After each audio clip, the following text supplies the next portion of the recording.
Board's report. Now we are discussing the most important compliance under the Companies Act, that is a board's report.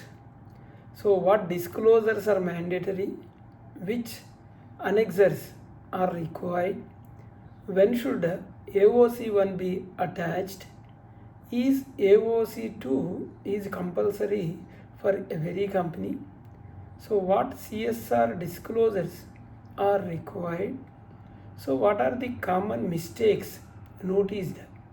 So we will answer all these questions in a simple FAQ format with practical examples so that it can easily be understood. What is board's report? The board's report is an annual report. It is prepared by the board of directors explaining the company's performance, financial position, governance, and statutory compliances and other important matters, that is during the financial year. It accompanies the financial statements and gives the shareholders an overview of the company affairs. So which law governs the board's report? Section 134 of Companies Act 2013, Companies Accounts Rules 2014, and secretarial standards wherever applicable. For listed companies, SEBI LODR regulations for listed companies. Why is the board's report is important? It is not merely a statutory formality, it communicates with the shareholders. It demonstrates the legal compliance. It explains the company's financial and operational performance. Board's report provides disclosures required by law. So which companies must prepare board's report?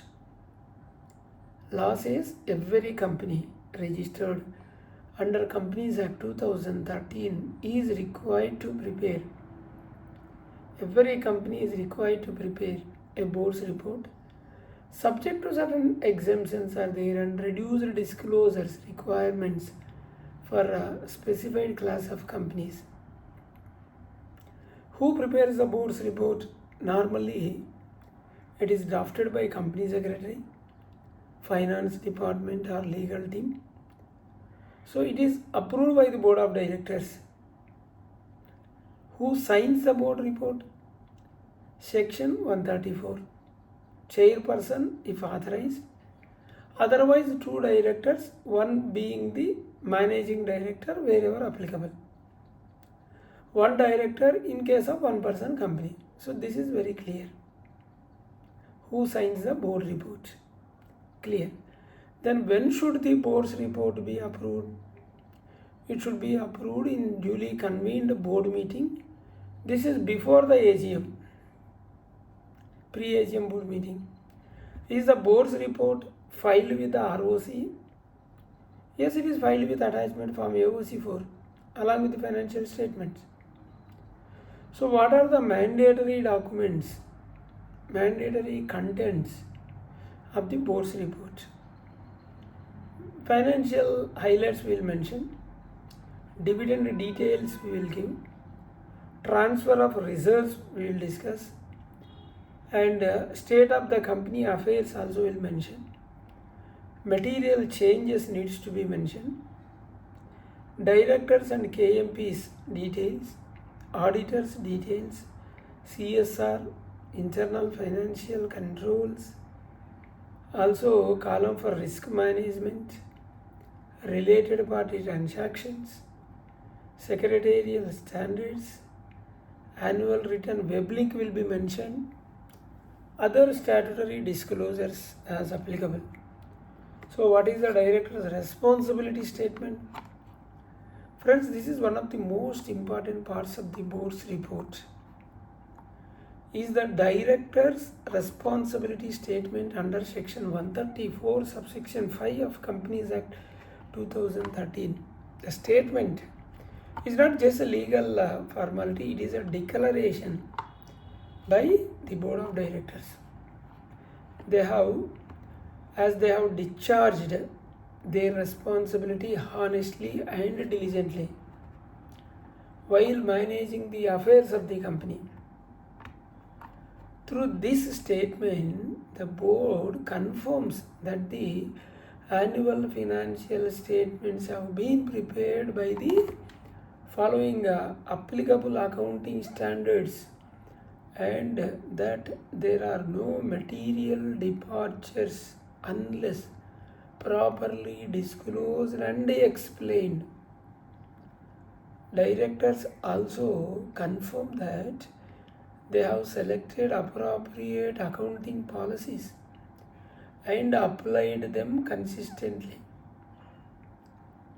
Wherever estimates or judgments were required, they have been made as a reasonable and prudent basis so that the financial statements present a true and fair view of the company's affairs. This is what the statement mentioned in director's report, board's report. Another important confirmation is that the directors have maintained proper accounting records as required under Companies Act. So these records help safeguards the assets of the company and assist in preventing and detecting frauds and other irregularities. The board further confirms that the annual accounts have been prepared as a going concern basis. This means that the directors believe the company will continue its business operations in the foreseeable future and there is no intention to winding up the company. The directors are also certified that adequate internal financial controls have been designed and implemented. These controls should operate effectively to ensure the accuracy of the financial reporting, protection of assets, and compliance with the laws and prevention of fraud. So finally, the directors state that they have devised a proper systems to ensure compliance with all applicable laws and all the systems are adequate and operating effectively. So therefore, the director's responsibility statement is a much more than a routine disclosure. That is why we are discussing more on this. It reflects the accountability of the board towards the shareholders, towards the regulators, towards the lenders and other stakeholders. What is AOC-1? AOC-1 is an annexer providing the details of subsidiaries, associate companies, joint ventures. Is AOC-1 is a mandatory for every company? No. It is applicable where the company has subsidiaries, associate companies or joint ventures. What information is disclosed in AOC-1? Name of the entity, relationship, shareholding pattern, financial performance, contribution to consolidated financials. What about AOC-2? It contains disclosures relating to related party transaction under section 188. Is AOC-2 is required in every company? No, it is required only specified related party transactions that are required to be disclosed under the applicable provisions. Which transactions are reported in AOC-2? Sales or purchase of goods, services, leasing, appointment to office or place of profit, underwriting. Also explain ordinary course of business and arm's length transactions. So what are the CSR disclosures in the board's report?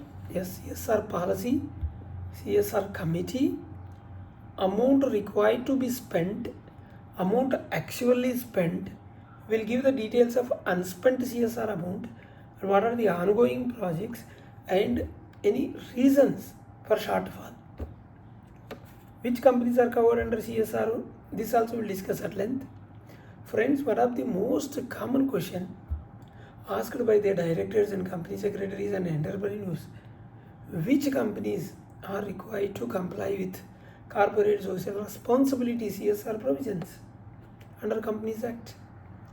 CSR provisions do not apply to every company. They become applicable only when the company crosses any one of the prescribed financial thresholds during the immediately preceding financial year. A company is required to comply with CSR provisions if it satisfies any one of the following conditions. Condition number 1, company has a net worth of 500 crores or more. Here net worth has the meaning.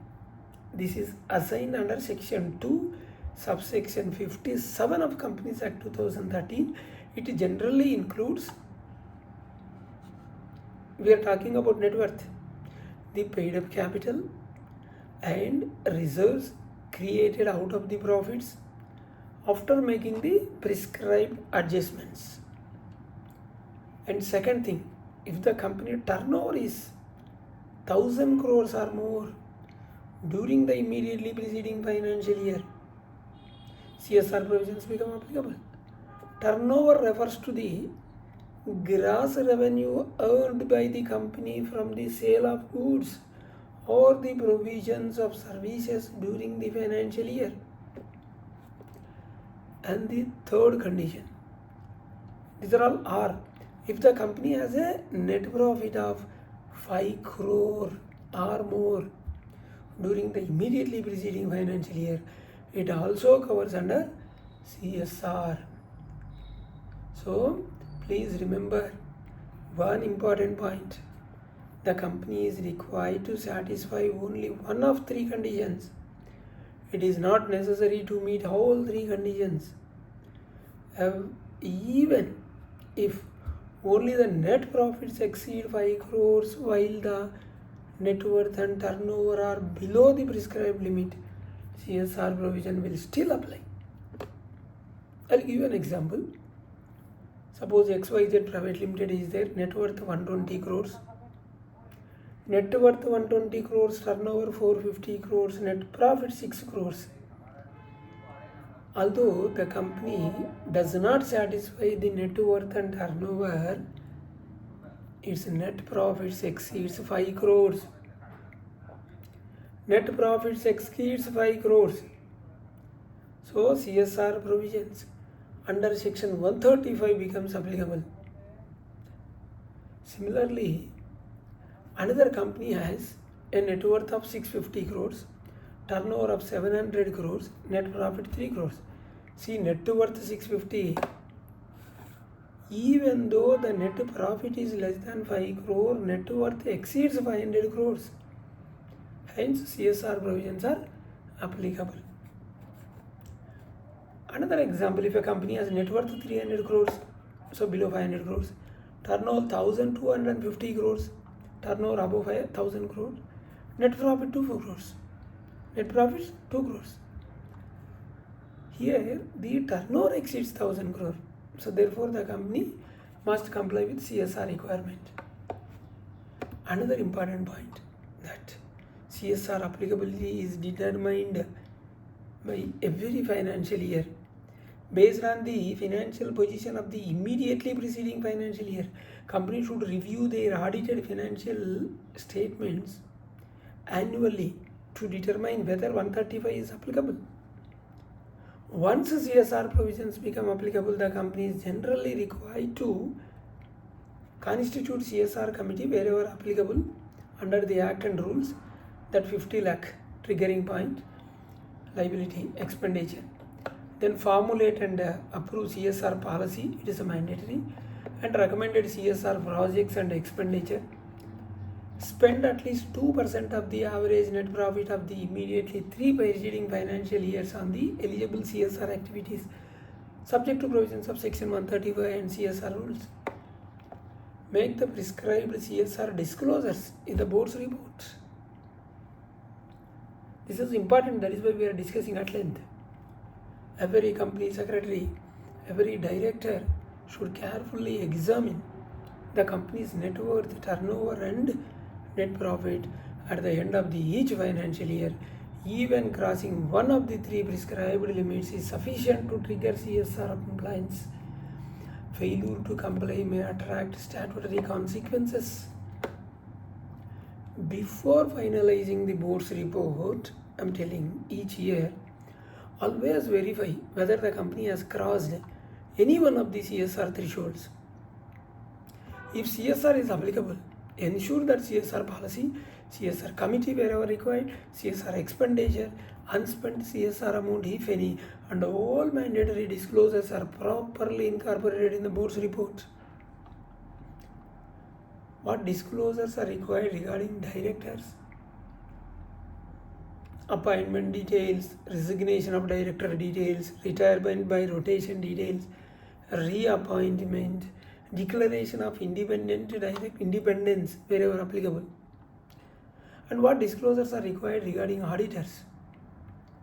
In board's report, give the details of statutory auditor, secretarial auditor, cost auditor wherever applicable, auditor's qualifications or adverse remarks.